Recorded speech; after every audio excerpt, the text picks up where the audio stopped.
Bismillahirrahmanirrahim. Assalamualaikum warahmatullahi wabarakatuh.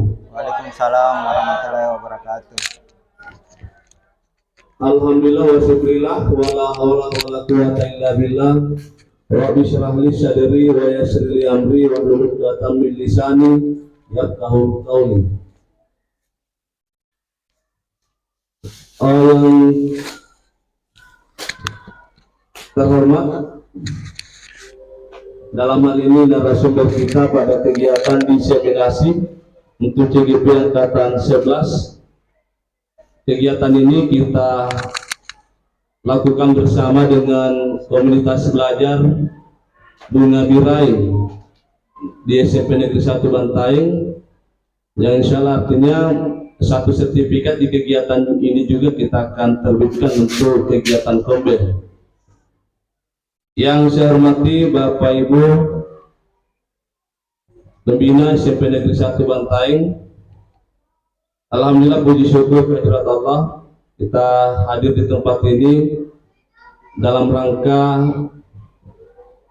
mendengarkan diseminasi yang akan disampaikan oleh Pak Yusran sebagai calon guru penggerak angkatan ke-11. Mudah-mudahan semuanya kita bisa ikuti dengan seksama, dan ini merupakan satu langkah dukungan kita kepada calon guru penggerak, yaitu Pak Yusran, yang mana ada dua orang untuk calon guru penggerak angkatan 11, ada Pak Yusran, kemudian ada Ibu Pasawati. Salawat serta salam tercurah kepada Rasulullah Muhammad sallallahu alaihi wasallam. Allahumma sholli ala Muhammad wa ala ali Muhammad. Baik Bapak Ibu yang saya hormati, pada kesempatan ini saya mengapresiasi mewakili kepala sekolah untuk calon guru penggerak kita. Alhamdulillah di sekolah kita sudah ada 4 orang, sehingga mudah-mudahan di calon guru penggerak angkatan 12 insya Allah ada kemungkinan dibuka pada bulan September, sehingga ada lagi calon guru penggerak untuk SMP Negeri 1 Bantaeng. Insya Allah sudah ada 4 orang yang bisa membersamai kita dalam menyelesaikan tugas-tugas,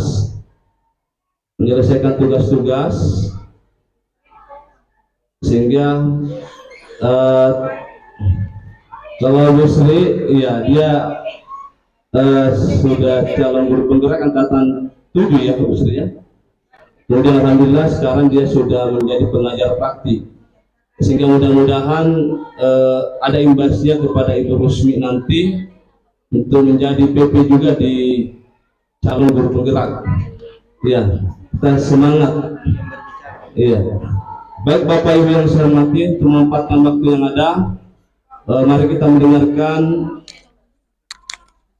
penjelasan diseminasi tentang budaya positif yang akan disampaikan oleh Pak Yusran Mahfud SPD. Kepada Bapak dengan hormat disilakan. Bismillahirrahmanirrahim. Assalamualaikum warahmatullahi wabarakatuh. Puji syukur kehadirat Allah Subhanahu wa Ta'ala, kita panjatkan karena hari ini kita masih diberi kesempatan berada di ruangan ini dalam rangka mengikuti salah satu kegiatan bentuk aksi nyata calon guru penggerak angkatan 11, yaitu diseminasi tentang budaya positif.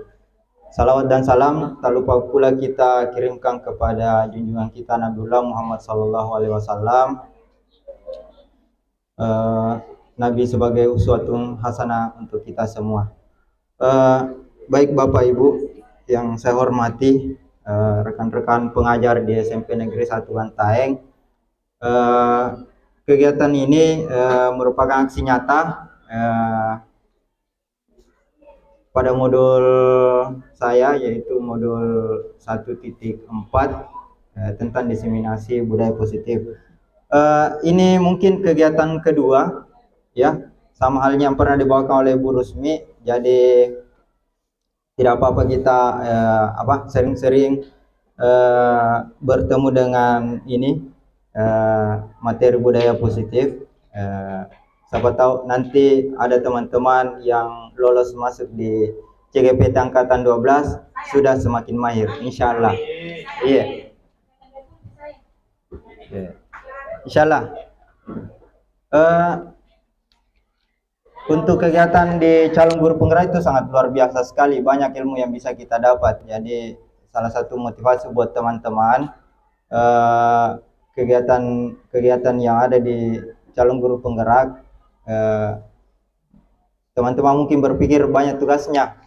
Insya Allah enggak Ji kalau masalah tugas. Artinya kita di sini sudah punya banyak alumni nanti. Ada lagi juga pengajar praktik yang bisa mendampingi kita di sini. Baik, di sini saya akan membawakan materi tentang budaya positif. Walaupun di sekolah kita sudah banyak di sini budaya-budaya positif yang sudah kita sering hampir tiap hari kita lakukan bersama. Ya, sudah banyak sekali. Ya. Oke. Ada sedikit pertanyaan pemantik sebelum kita masuk. Yang pertama, bagaimana suasana di lingkungan sekolah kita? Ya, mungkin sebentar ada teman yang bisa berpendapat. Selanjutnya, bagaimana murid-murid saling berinteraksi di sekolah kita?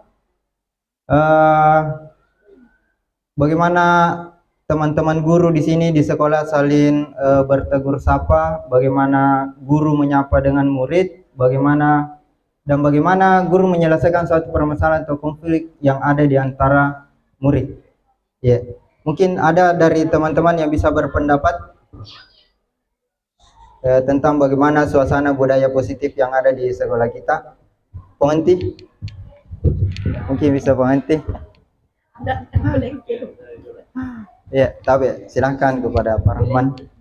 Baik, terima kasih atas kesempatan yang diberikan. Ini pertanyaan pemantik yang justru akan memberikan statement dari saya bahwa ini semuanya yang harus dijawab ya. Oke, jadi bagaimana suasana? Ya, suasana di lingkungan sekolah selama ini saya menganggapnya Pak itu luar biasa, di mana kolaborasi yang kita bangun antara guru dengan guru, kemudian antar guru dengan siswa itu berjalan sesuai dengan track daripada apa yang seharusnya kita lakukan ketika kita membangun suasana yang aman di dalam sekolah. Kemudian suasananya saya pikir sangat luar biasa di sini karena kenyamanan kita dalam memberikan pembelajaran di kelas dibarengi dengan anak-anak kita yang beberapa yang sudah memahami bagaimana kita mencoba membangun komunikasi yang baik. Kemudian yang kedua, suasana yang kita bangun di sini guru-guru sangat luar biasa. Di pagi hari kita melakukan suatu penjemputan. Di pintu gerbang kita sudah menjemput siswa, memberikan suasana nyaman di pagi hari sebelum siswa masuk di dalam lingkungan sekolah. Sehingga satu harapan di sini yang kita harapkan, namanya senyum, salam, dan sapa. Kita sangat berharap di sini anak-anak itu masuk di sekolah itu hati yang sudah tenang, nyaman, sehingga mereka akan senang berada di dalam lingkungan sekolah kita.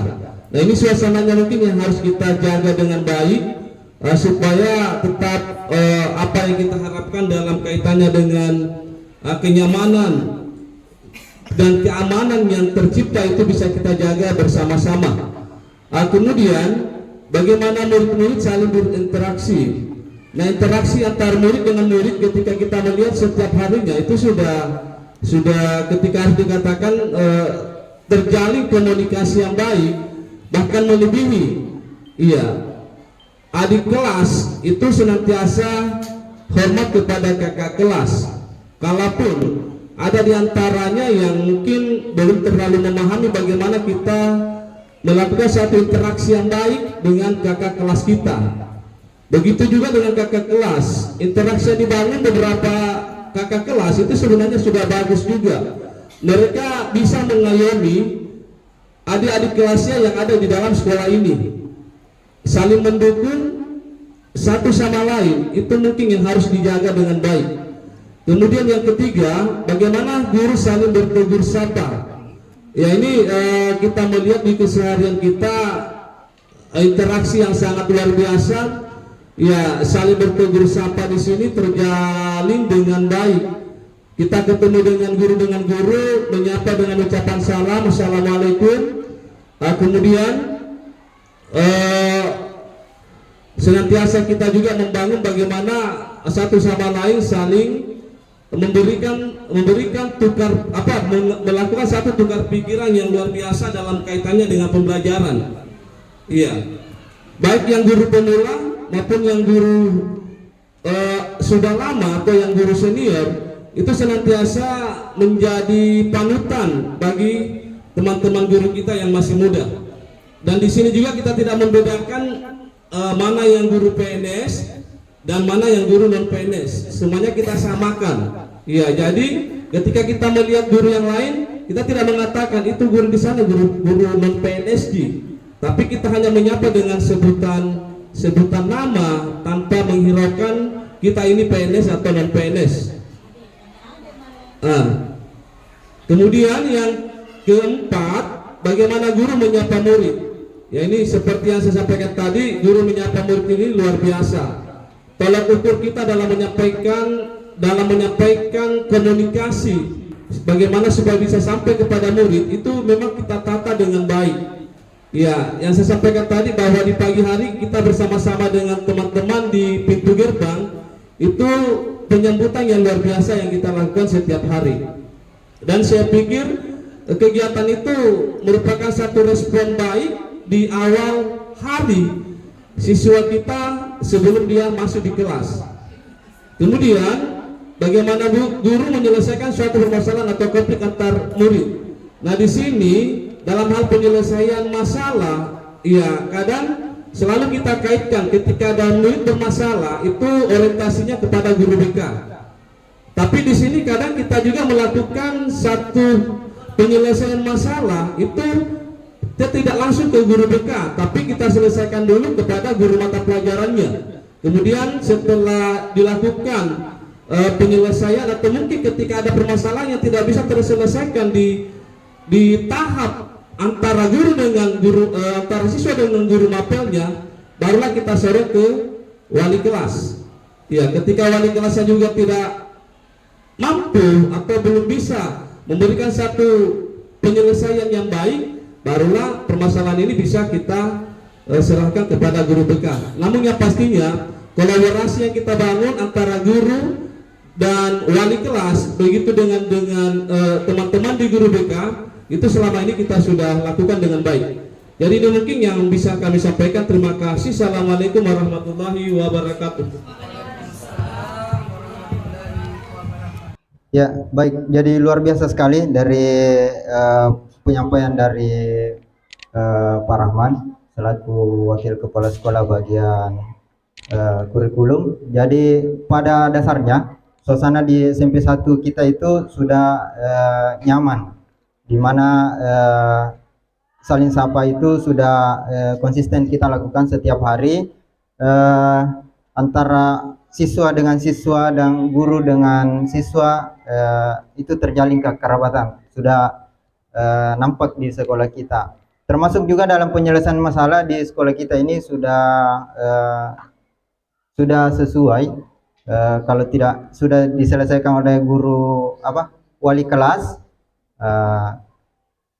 kemudian diserahkan ke BK. Di sana di BK tentunya menjalin kolaborasi juga dan komunikasi dengan orang tua tentunya. Ya, jadi pada dasarnya sudah sangat baik budaya positif yang ada di sekolah kita. Ya, jadi untuk menciptakan lingkungan positif yang terbentuk suatu budaya positif adalah suatu proses perjalanan pendidikan yang harus kita jalani. Karena ini merupakan tanggung jawab kita sebagai seorang pendidik maupun sebagai pemimpin dalam pembelajaran. Suatu lingkungan yang aman dan nyaman akan memberikan murid kesempatan dan kebebasan untuk berproses, belajar, membuat kesalahan, belajar lagi, sehingga mampu menerima dan menyerap suatu pembelajaran.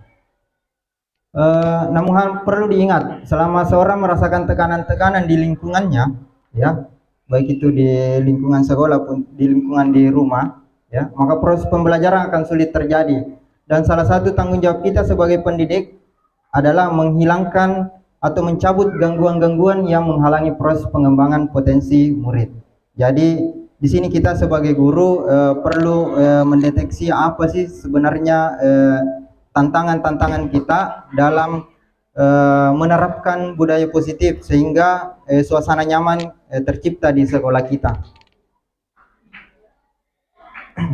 Baik, adapun budaya positif di sini ada 6 yang akan saya sampaikan. Yang pertama disiplin positif dan nilai kebajikan, ada keyakinan kelas, 5 posisi kontrol, teori motivasi, hukum dan penghargaan dan restitusi.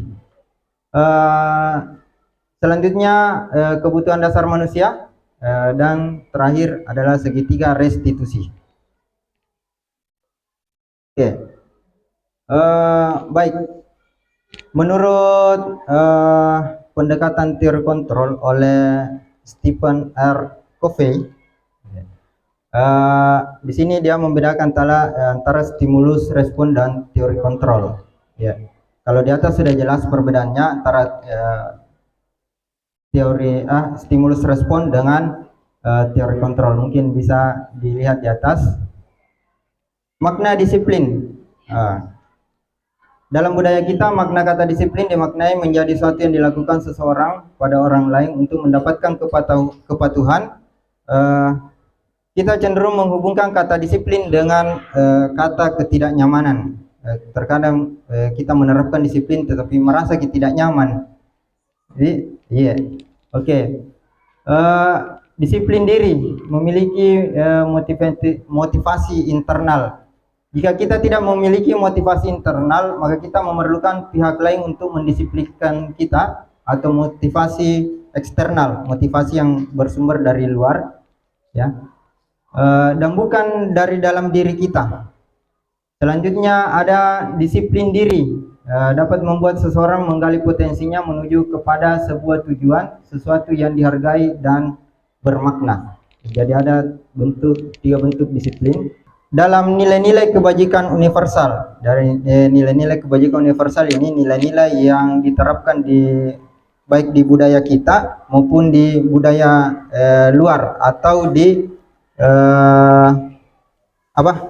secara universal atau secara menyeluruh, ya. Di sini ada nilai-nilai kebajikan. Yang pertama berdasarkan profil pelajar Pancasila. Sebentar kita lihat, ada 6 dimensi berdasarkan dari PYP, Indonesian Heritage Foundation. Mohon maaf kalau bahasa Inggris saya tidak bagus, jadi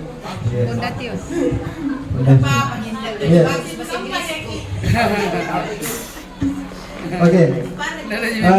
Selanjutnya ada petunjuk seumur hidup berdasarkan the 7 essential virtues. Bagaimana bacanya apa, Dok? Oke, ada. Oke, kita lihat satu-satu. Oke.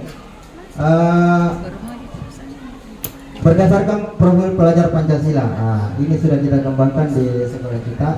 Profil pelajar Pancasila ada 6, ya. Ada 6 profil pelajar Pancasila: beriman dan bertawakal kepada Tuhan Yang Maha Esa, mandiri, bernalar kritis, berkebinekaan global, gotong royong, dan kreatif. Oke. Nilai ingin mendapatkan pengakuan atau penghargaan dari orang lain. Ya, jadi ini suatu tingkatan di atas dari motivasi yang ketidaknyamanan atau hukuman. Di sini kita berperilaku untuk mendapatkan imbalan atau penghargaan dari orang lain, dan mereka juga melakukan sesuatu untuk mendapatkan hadiah, pengakuan, atau imbalan. Jadi motivasi ini termasuk motivasi eksternal. Ya. Nah, yang terakhir, motivasi yang terakhir untuk menjadi orang yang mereka inginkan dan menghargai diri sendiri dengan nilai-nilai yang mereka percaya. Jadi ini adalah motivasi yang akan membuat seseorang memiliki disiplin positif karena motivasi perlakuannya bersifat internal bukan eksternal. Jadi dua motivasi di atas ini itu sifatnya eksternal karena adanya pengaruh dari luar. Ya, apakah dia karena mau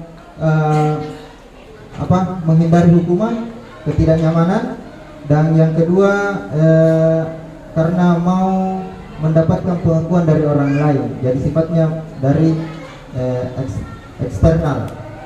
Oke, yang terakhir ini adalah internal, ya, berasal dari diri sendiri, kesadaran tak mentung kita termotivasi. Ya. Oke, ada pertanyaan. Ini pertanyaannya dijawab melalui Google Form. Ya, pertanyaannya dijawab melalui Google Form. Linknya mungkin akan saya kirimkan di grup. Silakan Bapak Ibu untuk mengisi. Ada 4 pertanyaan. Ya.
Baik, kita sudah mengisi tadi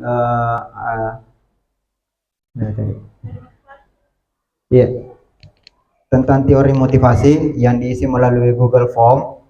Nah, hasilnya mungkin saya bacakan beberapa saja karena kalau saya bacakan semua sampai subuh.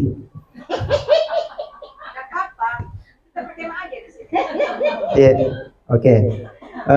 Nanti hasilnya ini akan saya masukkan ke dalam pelaporan saja, tapi ada beberapa yang akan saya perbaiki karena formnya mau diperkecil sedikit. Ya, baik.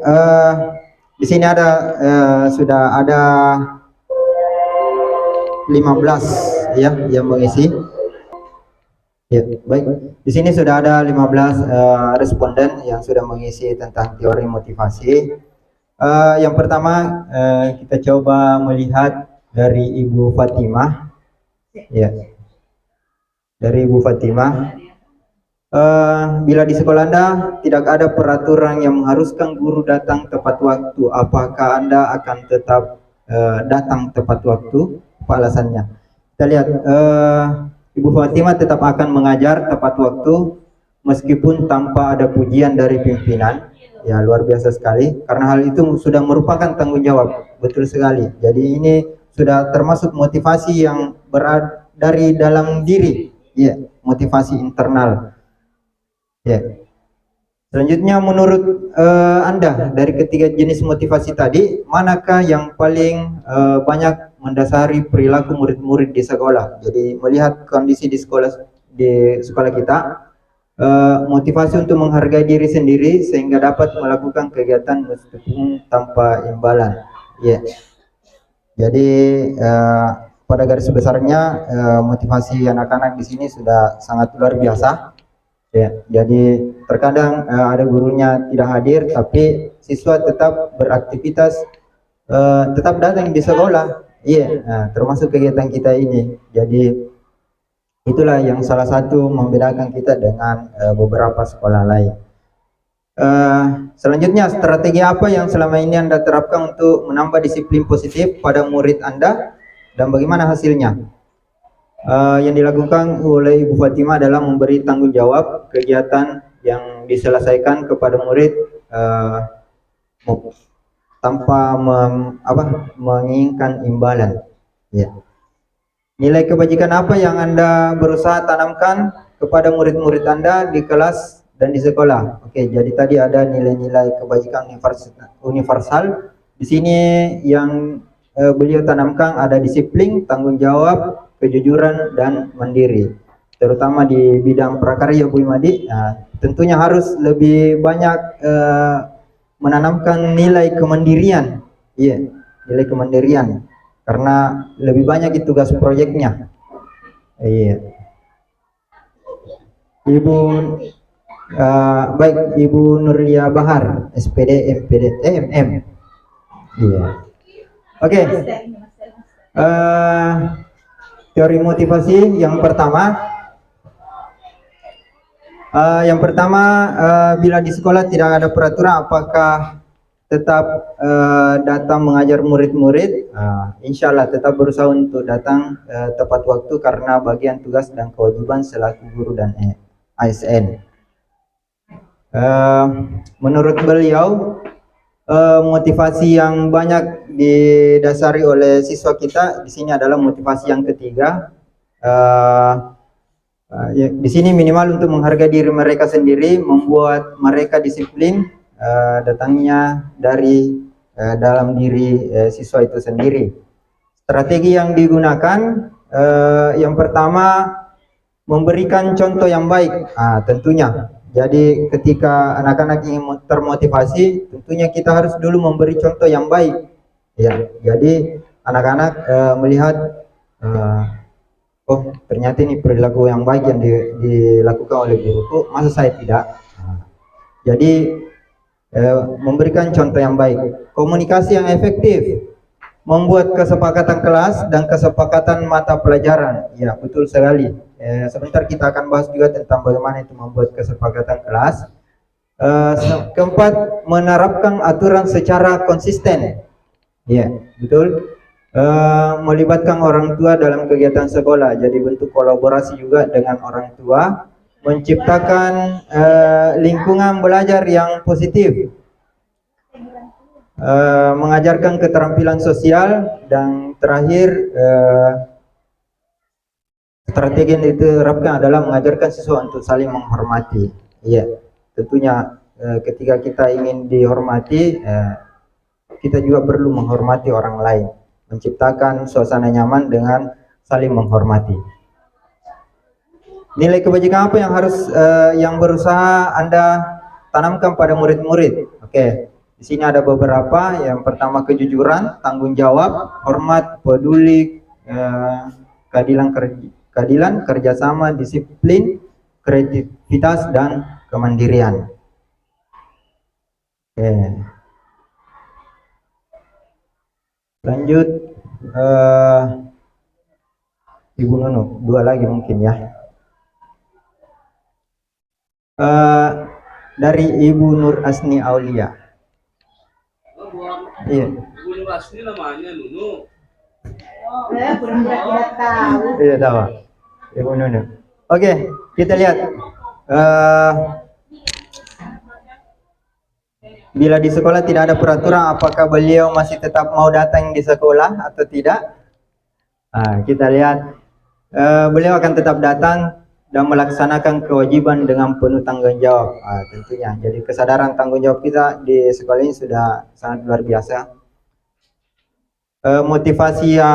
Jenis motivasi yang berada di lingkungan sekolah kita di sini relatif memilih untuk menjadi diri sendiri dengan nilai-nilai yang dipercayai. Selanjutnya, strategi yang digunakan dalam menerapkan disiplin positif. yaitu membangun komunikasi terbuka untuk hubungan yang baik dengan murid sehingga mereka merasa nyaman untuk berbagi perasaan. Ya. Semua ungkapan di sini masuk jenis perasaan. Curhat. Iya. Iya. Iya. Jadi dia mencoba untuk apa itu? Menjadi teman tempat curhat bagi anak-anak. Iya. Oke, nilai kebajikan yang ditanamkan yaitu kesepakatan kelas dan restitusi. Satu lagi mungkin Bapak Ibu Dek, kita lihat Bapak. Iya. Pak Sulfakar tidak ada, sayangnya Pak Sulfakar dengannya. Aduh.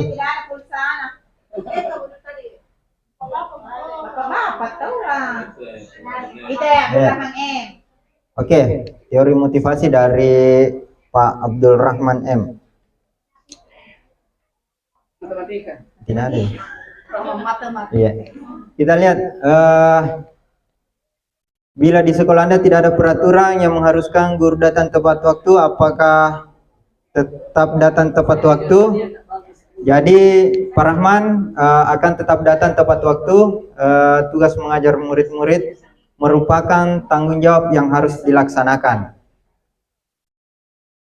Menurut Pak Rahman, dari ketiga jenis motivasi, di sini motivasi yang pertama, sebagian besar siswa melaksanakan tugas dan tanggung jawab yang diberikan karena takut mendapat nilai rendah dan takut sama orang tua. Ya, jadi memang masih ada beberapa anak-anak yang melaksanakan tugas itu karena motivasi takut karena nilainya rendah, ya. Apalagi kalau takut sama orang tuanya dilihat tugas-tugasnya. Selanjutnya, strategi yang selama ini diterapkan untuk menanamkan disiplin positif. Senantiasa membangun komunikasi dengan anak-anak agar mereka melaksanakan tugas yang diberikan dengan tepat waktu. Selanjutnya, nilai-nilai kebajikan yang ditanamkan pada murid di kelas, ya ini nilai-nilai keagamaan, sangat luar biasa, dan nilai-nilai saling menghormati, menghargai sesama teman. Baik, jadi itu tadi ada beberapa, mungkin tidak bisa saya bacakan semua karena waktu juga. Jadi itu dari ketiga teori motivasi tadi. Di sini di sekolah kita sudah memperlihatkan teori motivasi yang ketiga, bahwasanya guru-guru dan siswa di sekolah kita itu sudah terlihat motivasi yang secara berasal dari dirinya sendiri, secara internal. Ya. Oke, kita lanjut di ada hukuman, konsekuensi, dan restitusi. Baik, ada 3 bentuk yang bisa diterapkan di sekolah. Yang pertama hukuman, konsekuensi, ataupun restitusi. Kita lihat apa perbedaan dari ketiganya ini. Yang pertama, hukuman itu bersifat satu arah dari pihak guru yang memberikan, dan murid hanya menerima satu hukuman tanpa melalui suatu kesepakatan atau penghargaan dari pihak guru, baik sebelum atau sesudahnya. Hukuman yang diberikan bisa berupa fisik maupun psikis. Murid-murid atau anak-anak disakiti oleh suatu perbuatan atau kata-kata, itu bentuk teori dari hukuman. Jadi teori hukuman itu akan membuat anak-anak terluka secara bisa fisik ataupun secara psikis. Selanjutnya, konsekuensi. Disiplin dalam bentuk konsekuensi itu sudah terencana atau sudah disepakati sebelumnya, sudah dibahas dan disetujui oleh murid dan guru. Umumnya berbentuk konsekuensi dapat dibuat oleh pihak guru ataupun sekolah, dan murid sudah mengetahui sebelumnya konsekuensi yang akan diterima apabila ada pelanggaran. Pada konsekuensi, murid tetap akan dibuat tidak nyaman untuk jangka waktu yang pendek. Kalau tadi hukuman itu bisa saja kalau hukuman bisa berdampak jangka panjang terhadap psikisnya anak-anak juga. Kalau konsekuensi itu tetap pasti siswa tidak merasa nyaman juga, tapi dampaknya dalam waktu jangka yang pendek.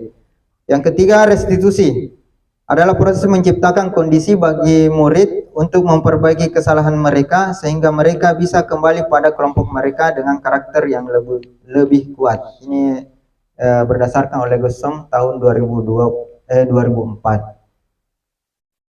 Oke, kita lihat di sini ada situasi. Apakah dia termasuk konsekuensi ataupun hukuman? Ya, yang pertama kita lihat mencatat 100 kali dalam buku. Saya tidak akan terlambat lagi. Ini termasuk konsekuensi atau hukuman, Bapak Ibu? Hukuman. Oke, betul, hukuman. Yang kedua, lari mengelilingi lapangan basket 2 kali karena terlambat hadir di sekolah. Hukuman atau konsekuensi? Hukuman.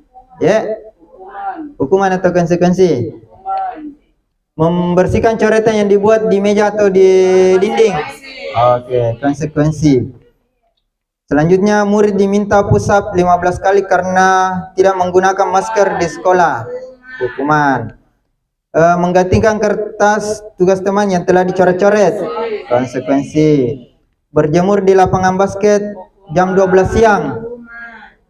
Hukuman. Murid diminta bertelanjang kaki sepanjang hari karena Konsekuensi. warna sepatunya berbeda. Masuk? Tidak sesuai konsekuensi karena aturan berwarna hitam. Apakah masuk konsekuensi atau hukuman? Ayo. Konsekuensinya karena tetapi ada sering Tapi dia bertelanjang kaki sepanjang hari di sekolah. hukuman. Lebih pada hukuman nih. Karena dibiarkan itu Tidak dapat kelas. ngerti. Berdiri di depan kelas sambil mengangkat kaki. Hukuman atau Hukuman. hukuman. Membersihkan tumpahan air di meja karena tersenggol. Konsekuensi. Kehilangan 10 menit jam istirahat untuk mengerjakan tugas karena terlambat. Konsekuensi atau hukuman? Konsekuensi. Ya, betul, konsekuensi. Duduk di bangku pinggir lapangan pada jam istirahat dan tidak diizinkan bermain oleh guru piket karena mencederai teman bermain di lapangan. Hukuman atau konsekuensi? Hukuman. Duduk di bangku di pinggir lapangan pada jam istirahat. Oke. Ya, ini masih abu-abu antara konsekuensi dengan hukuman. Oke. Hukuman atau konsekuensi? Hukuman. Hukuman, deh. Lebih pada hukuman. Iya. Bukan konsekuensi terhadap apa yang dia lakukan. Terlambat hadir pembelajaran daring 15 menit dan diminta untuk tinggal 15 menit lagi. Konsekuensi. Ini lari mengelilingi lapangan basket 2 kali karena terlambat 10 menit. Pelajaran PJOK. Konsekuensi. Membersihkan WC di sekolah karena mematahkan pensil. Hukuman. Iya, jadi Bapak Ibu sudah paham betul yang mana konsekuensi, yang mana Hukuman. hukuman. Kalau hukuman bersifat satu arah, tidak adil, iya.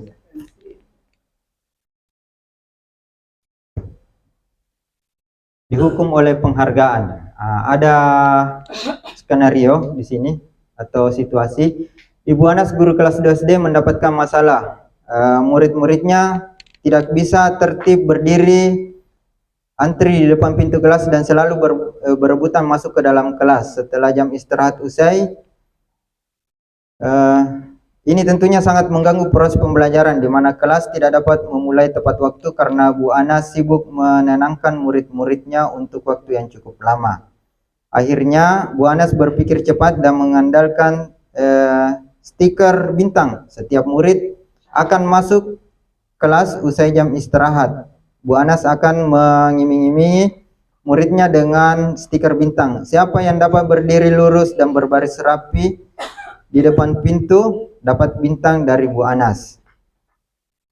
Sebagian besar murid menyambut tantangan tersebut dan langsung berdiri rapi di depan pintu agar mendapatkan stiker bintang. Hal ini terus dilakukan Bu Anas selama beberapa minggu karena cukup berhasil membuat murid-murid berdiri rapi antri di depan pintu. Sampai pada suatu saat Bu Anas sakit dan terpaksa digantikan Pak Heru. Pak Heru tidak mengetahui tentang stiker bintang dan benar pada saat mau masuk kelas usai jam istirahat, murid-murid kelas 2 kembali berebutan masuk ke kelas.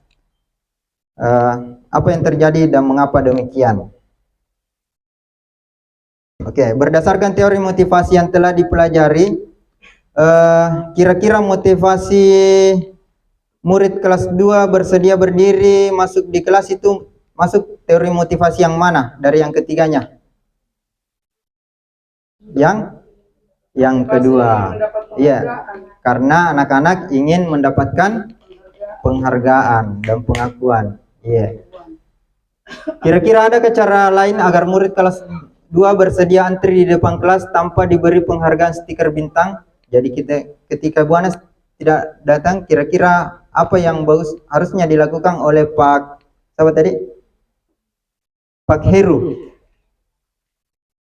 Kira-kira ada cara lain? Iya.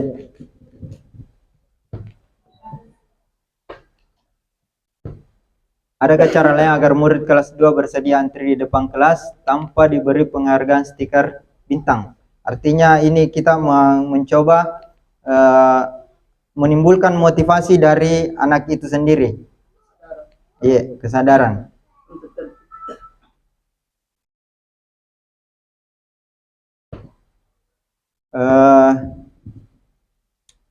Apakah ada cara lain kira-kira?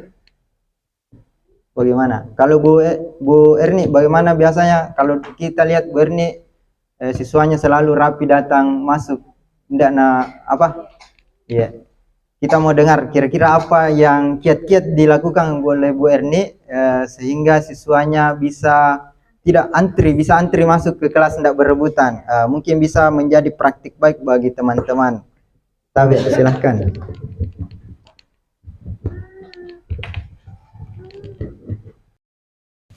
Bismillahirrahmanirrahim. Assalamualaikum warahmatullahi wabarakatuh.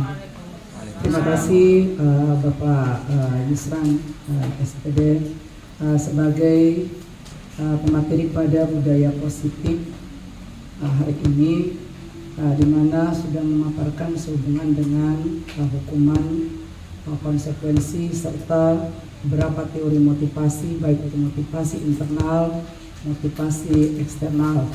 Sehubungan dengan bagaimana mencoba menertibkan anak didik kita tanpa diiming-iming dengan adanya apresiasi berupa tanda bintang ataupun berupa barang benda lainnya untuk menertibkan mereka, seperti yang sudah disampaikan oleh Ibu Nurlia tadi pada teori motivasi, bahwa kita menjadi contoh yang baik kepada anak-anak didik kita, menjadi teladan, menjadi model buat mereka untuk bisa menanamkan, menumbuhkan, dan senantiasa menjaga yang namanya karakter-karakter baik, termasuk di dalamnya adalah menanamkan, menumbuhkan sikap disiplin baik di dalam proses pembelajaran maupun di luar proses pembelajaran. Jadi menumbuhkan kesadaran pada diri anak didik itu sendiri atau siswa itu sendiri dengan cara memotivasi anak dengan memperlihatkan, menunjukkan contoh-contoh yang baik kepada anak didik kita sebagai pendidik generasi. Insya Allah semoga dengan segala usaha upaya memotivasi anak-anak untuk melakukan sesuatu ya dengan penuh kesadaran dan tanggung jawab. Terima kasih. Assalamualaikum warahmatullahi wabarakatuh. Waalaikumsalam warahmatullahi wabarakatuh.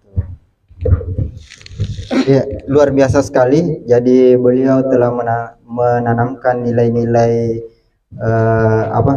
motivasi dengan memberikan contoh yang baik. Ya.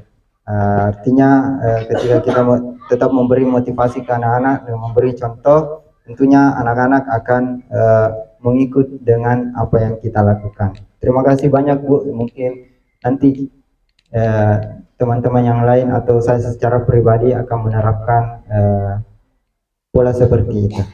Ya. Baik, selanjutnya kita kita masuk di keyakinan kelas. Ya. Tentunya ini keyakinan kelas sudah semua dibuat oleh Bapak Ibu guru atau wali-wali kelas pada ketika di semester awal tahun ajaran baru. Tentunya Bapak Ibu sudah membuat keyakinan kelas dalam menghadapi tahun ajaran baru. Baik, jadi keyakinan kelas adalah seperangkat nilai dan prinsip yang disepakati bersama oleh guru dan siswa dalam sebuah kelas. Ini seperti sebuah perjanjian yang dibuat bersama untuk menciptakan suasana belajar yang positif, nyaman, dan produktif. Keyakinan kelas ini biasanya diibaratkan sebagai kompas untuk memandu perilaku dan interaksi semua orang di dalam kelas. Jadi keyakinan kelas ini dibuat untuk memandu anak-anak tetap berada pada jalurnya, ya, tetap memperlihatkan nilai-nilai positif sehingga siswa teman-temannya merasa nyaman di lingkungan kelas ataupun di lingkungan sekolah itu sendiri. Oke. Prosedur dalam membuat keyakinan kelas. Yang pertama di sini kita tentunya mempersilahkan siswa untuk bercurah pendapat, menuliskan, biasanya kita gunakan kertas post-it, menuliskan apa-apa saja peraturan yang akan disepakati di kelas itu.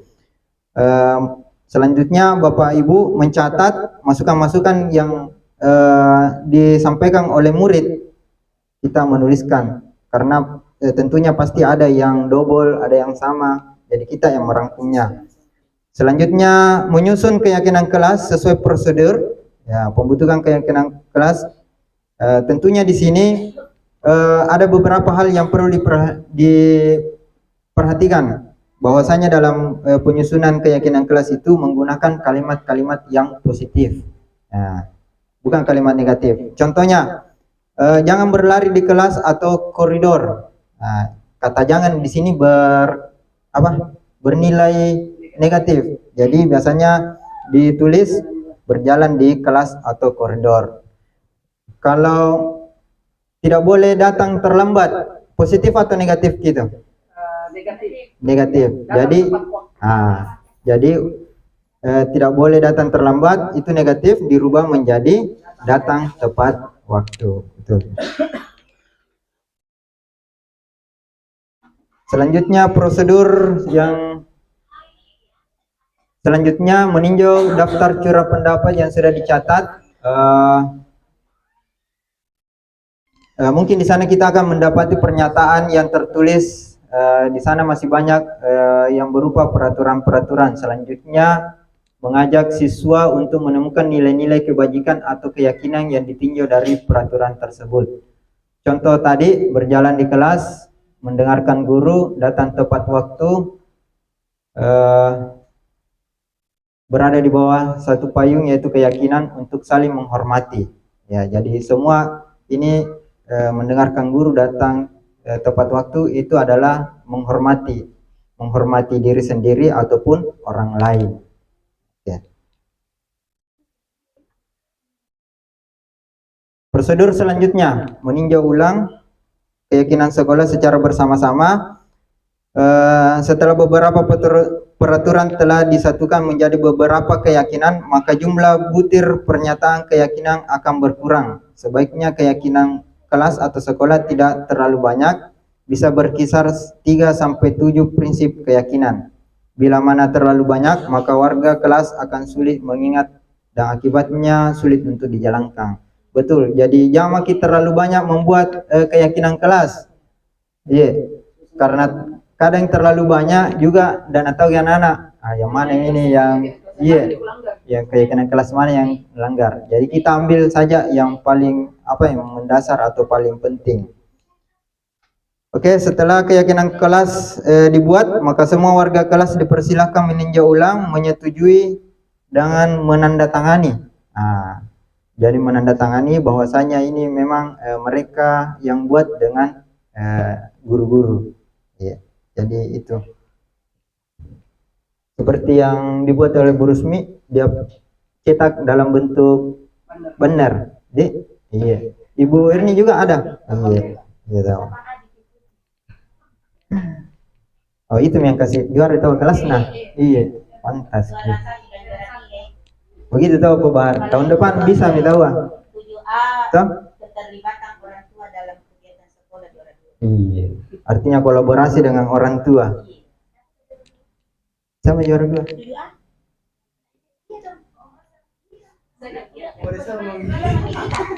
Cari di depan. Iya tahu.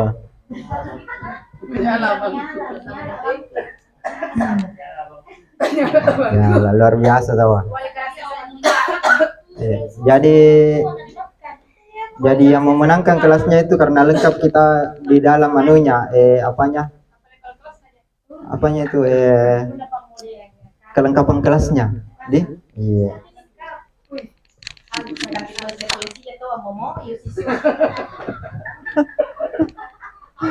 bagus kita parentina bagus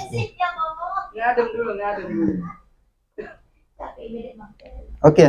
Baik, ini ada beberapa contoh keyakinan kelas atau sekolah yang Bapak Ibu bisa tiru. Di sini kalau ini keyakinan kelas 1 SD ini sama kelas 5. Ini kita yang kelas 7 SMP.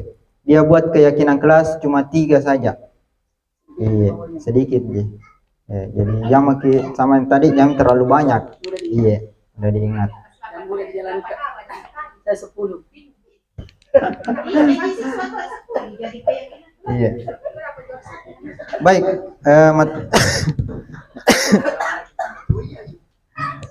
Oke, materi selanjutnya itu di sini kita masuk di 5 kebutuhan dasar manusia. Ya. Jadi ada 5 kebutuhan dasar manusia. Yang pertama bertahan hidup, tentunya itu yang paling penting. Kasih sayang dan rasa diterima, disayang dan menyayangi. Kebebasan atau freedom, kesenangan, penguasaan atau power. Jadi ini ada 5 kebutuhan dasar manusia. Oke, kita lihat ada sebuah kasus. Di sini Bu Ambar, guru wali kelas 2A SD Pelita Hati. Sedang bingung menghadapi ulah salah satu muridnya di kelas, yaitu Doni. Beberapa anak di kelas 2 telah datang padanya dan mengeluhkan Doni seringkali meminta bekal makan siang dengan paksa. Jika Anda menghadapi situasi seperti Ibu Ambar, apa yang Anda lakukan? Dan menurut Anda kira-kira apa alasan Doni melakukan tersebut? Oke, berdasarkan dari 5 kebutuhan dasar manusia, ini dalam kasus ini bisa terpenuhi semuanya. Kita lihat.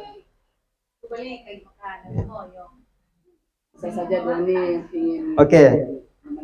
Yang pertama bisa saja di sini Doni memenuhi kebutuhan dasar bertahan hidup. Oke. Jadi kebutuhan bertahan hidup atau survival ya adalah kebutuhan bersifat fisiologis untuk bertahan hidup, misalnya kesehatan, rumah, dan makanan. Kebutuhan biologis sebagai bagian dari proses reproduksi, termasuk kebutuhan untuk bertahan hidup. Komponen psikologis pada kebutuhan ini meliputi kebutuhan akan perasaan aman, bertahan hidup. Dalam kasus Doni di atas, apabila jawaban ketika ibu guru menanya ke Doni, ya, karena ia lapar, orang tuanya tidak membawakan bekal, mungkin karena orang tuanya sibuk, maka kebutuhan dasar yang sedang dipenuhi adalah kebutuhan untuk bertahan hidup. Selanjutnya bisa saja di sini memenuhi kebutuhan kasih sayang, maunya diperhatikan. Dalam kasus Doni, apabila dia menjawab bahwa alasannya mengambil bekal temannya karena merasa senang temannya menjadi perhatian dia. Kan kadang ada anak juga begitu jahil, mau diperhatikan oleh temannya. Ketika temannya melaporkan tindakan itu pada gurunya dan gurunya memberitahu ke orang tuanya, sehingga orang tuanya menjadi memperhatikan dia, maka kebutuhan dasar yang sedang dipenuhi Doni adalah kebutuhan kasih sayang, mau disayangi. Selanjutnya bisa saja dalam kasus ini Doni ingin diakui. Dalam kasus di atas, apabila Doni menjawab dia merasa hebat karena temannya jadi takut dengan dia karena minta bekalnya. Jadi kebutuhan dasar yang dipenuhi adalah kebutuhan akan kekuasaan. Selanjutnya bisa saja kebutuhan dasar yang dipenuhi oleh Doni adalah kebebasan. Mungkin Doni bosan dengan bekalnya, jadi nambil bekalnya temannya. Nambil bekalnya temannya, jangan sampai tempe sangin tempe terus dong.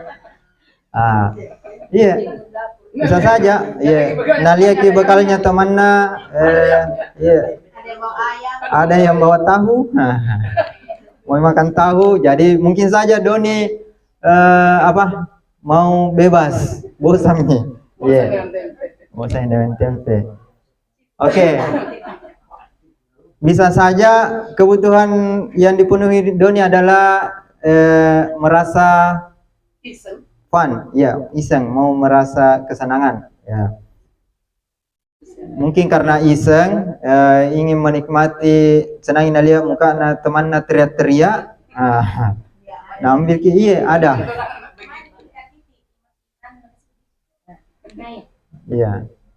Jangan anak-anak, orang tua saya sering begitu. Senangin lihat, jadi itu adalah salah satu kebutuhan dasar manusia, kesenangan. Oke.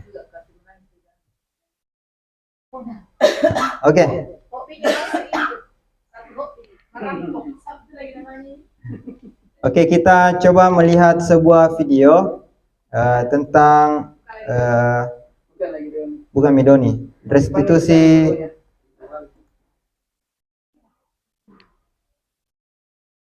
5 posisi kontrol. Jadi ada 5 posisi kontrol yang bisa berlaku di kehidupan atau di sekolah kita. Kita lihat posisi kontrol apa saja. Naren. Namanya si Naren. Sini kamu. Selamat pagi, Bu. Kita lihat di sini posisi kontrol apa yang biasa dilakukan oleh Bapak Ibu di sekolah. Maaf, Bu. Saya Apa coba? Alasan kamu apa lagi? Kapan sih kamu tidak terlambat? Malas sekali ya kamu jadi anak. Saya Dasar pemalas. Gak kapok-kapok sih kamu. Sudah berapa kali terlambat? Sana. Kamu keliling lapangan basket 2 kali. Kenapa saya harus ke lapangan basket, Bu? Kenapa? Kamu melawan ibu? Berani-beraninya jawab. Sudah terlambat, masih berani jawab pula. Sekarang, keliling lapangan basket 5 kali sekalian. Biar kapok. Cepat. Pergi sana ke lapangan basket. Kalau guru olahraga yang suruh mungkin wajar Ji.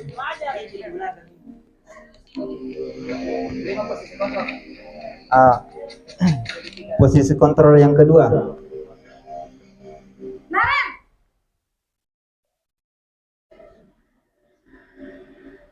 Selamat pagi, Bu. Naren. Kamu kenapa terlambat lagi, Nak? Ya Tuhan, Jadi Naren. posisi kontrol kedua ini. Kamu senang ya bikin ibu susah ya? Kalau kamu terlambat lagi, nanti ibu Pemberi yang rasa bersalah. Sekolah, Nak. Disangka ibu tidak bisa membina kamu. Duh, gimana ini? Maaf, Bu. Duh, Gusti Naren. Kamu suka ya kalau ibu ditegur bapak kepala sekolah? Terus, sekarang ibu harus tulis apa ini di buku absen? Ini kamu sudah sering terlambat loh. Ibu harus apa coba? Maaf, Bu. Maaf sekali. Ya sudah, lain kali jangan bikin ibu susah lagi ya, Nak ya. Ibu tidak akan kuat lagi kalau kamu begini terus. Bisa jantungan kalau ibu ditegur bapak kepala sekolah. Sana cepat ke kelas. Maaf ya Bu, maaf sekali. 1 jam di video tuh sama anu. Sedikit mana? Percepat ini. Ada 50.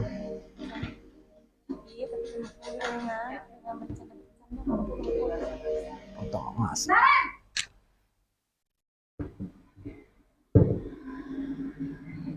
Selamat pagi Bu. Wah, sudah jam berapa ini nak? Terlambat lagi ya sayang. Iya, Ini Bu. posisi kontrol Habis. yang ketiga. Bu saya lupa bangunkan saya Bu. Posisi kontrol kamu sebagai teman. menyalahkan ibu kamu. Kamu bukannya anak yang larinya paling kencang. Kok terlambat sih? Iya Bu, saya memang terlambat bangun tadi. Jadi biarpun saya lari kencang, tetap gak kekejar Bu. Ya sudah sana. Nanti lain kali larinya lebih kenceng lagi ya. Biar gak terlambat lagi. Bikin seneng ibu. Demi ibu. Bisa kan? Bisa lah Bu.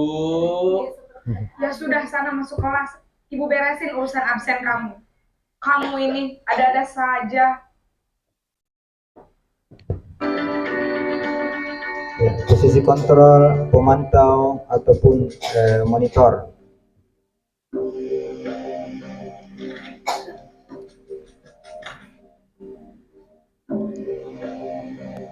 Naren,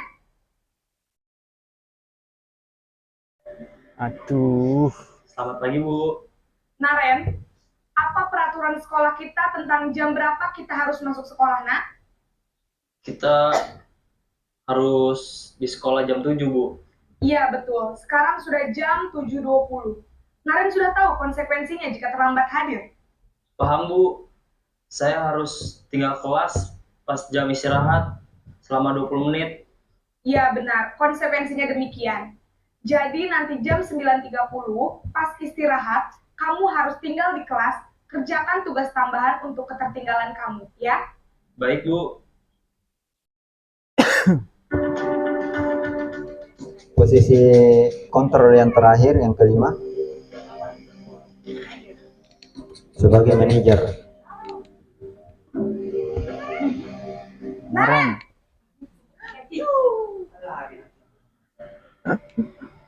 Selamat pagi Bu. Selamat pagi, Naren. Maaf Bu, saya terlambat. Iya, sekolah masuknya jam 7, sekarang sudah jam 7.20. Jadi sekarang bagaimana ini, Naren? Maaf Bu, saya lupa setel alarm saya semalam. Baiklah, menurut kamu, keyakinan sekolah yang mana yang perlu kamu tingkatkan? Menghargai diri sendiri dan orang lain mungkin ya Bu. Setuju. Jadi, apakah Naren meyakini prinsip saling menghormati tersebut? Iya Bu, saya meyakininya. Apakah Naren bersedia memperbaiki masalah keterlambatan ini? Bersedia Bu. Bagaimana kamu akan perbaiki masalah keterlambatan ini? Saya akan coba untuk tidak lupa menyetel alarm saya Bu. Baik, kalau Naren lupa menyetel alarm di rumah, ada orang yang kira-kira bisa bantu mengingatkan tidak? Ada Bu, kakak saya, Kak Emma.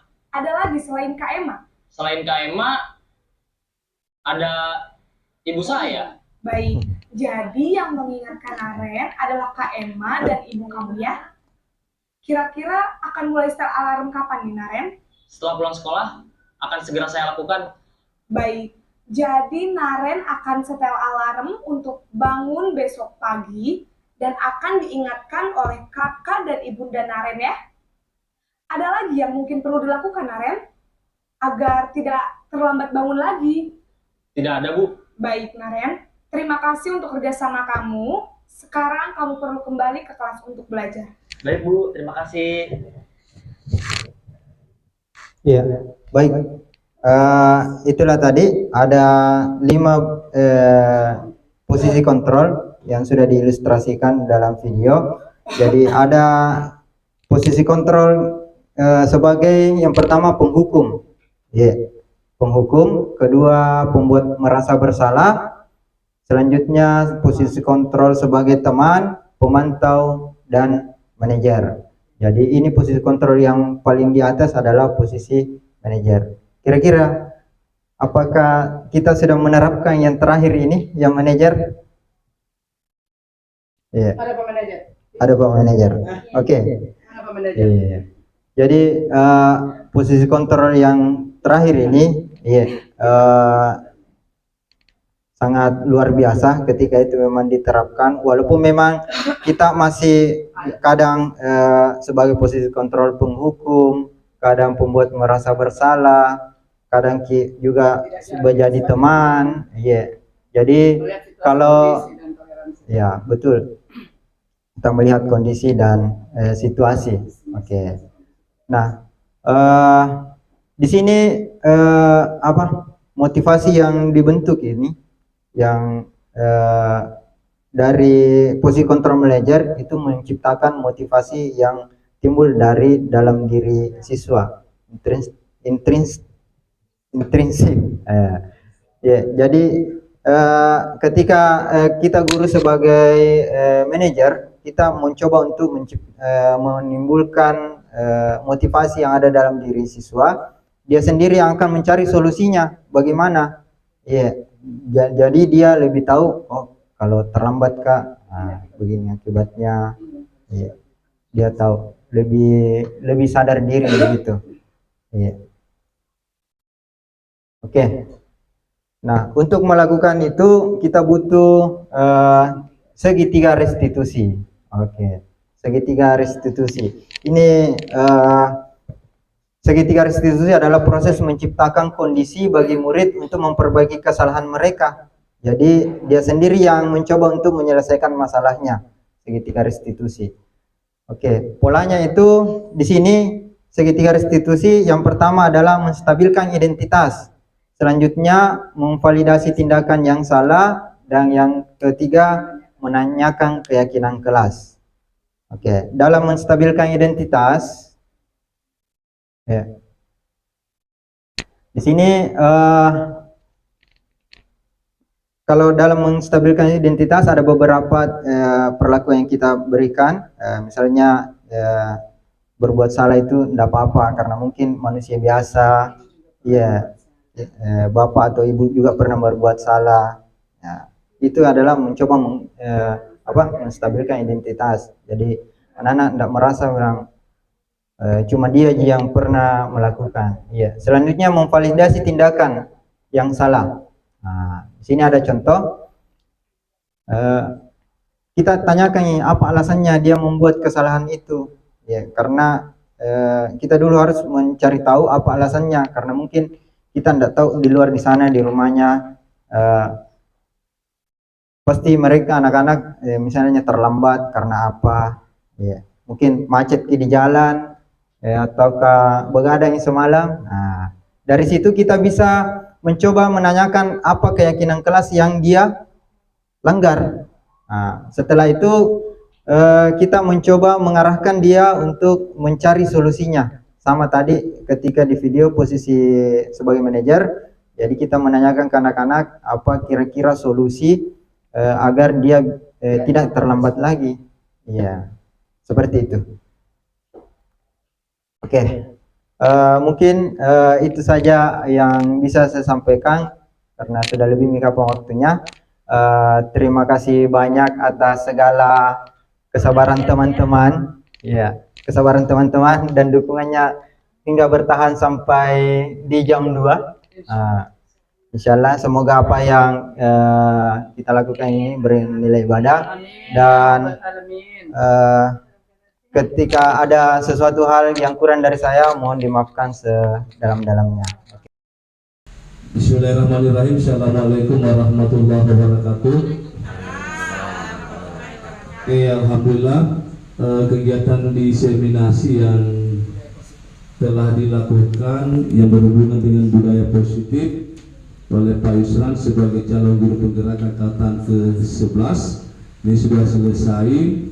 Jadi satu harapan untuk kita semua Bapak Ibu, dari apa yang disampaikan oleh Pak Yusran sebagai narasumbernya pada kesempatan ini bisa kita jadikan sebagai sumber realisasi, artinya bagaimana kita bisa mengaplikasikan satu budaya positif yang bisa kita terapkan baik kepada murid maupun kepada diri kita sendiri, termasuk teman-teman kita sebagai teman sejawat.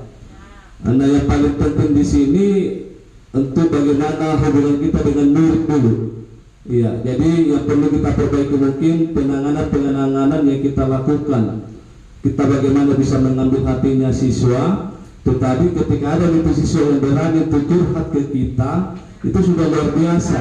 Artinya kedekatan antara kita dengan siswa itu sudah ada. Ini mungkin yang perlu kita perhatikan ke depannya, sehingga budaya-budaya seperti itu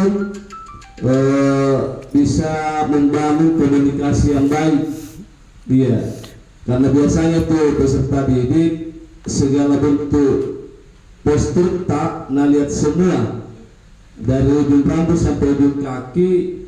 Ya, ada juga dinamikanya, baru kita lihat langsung spontan minder. Ya, jadi macam-macam juga penyampaian hatinya murid kepada kita, itu macam-macam juga.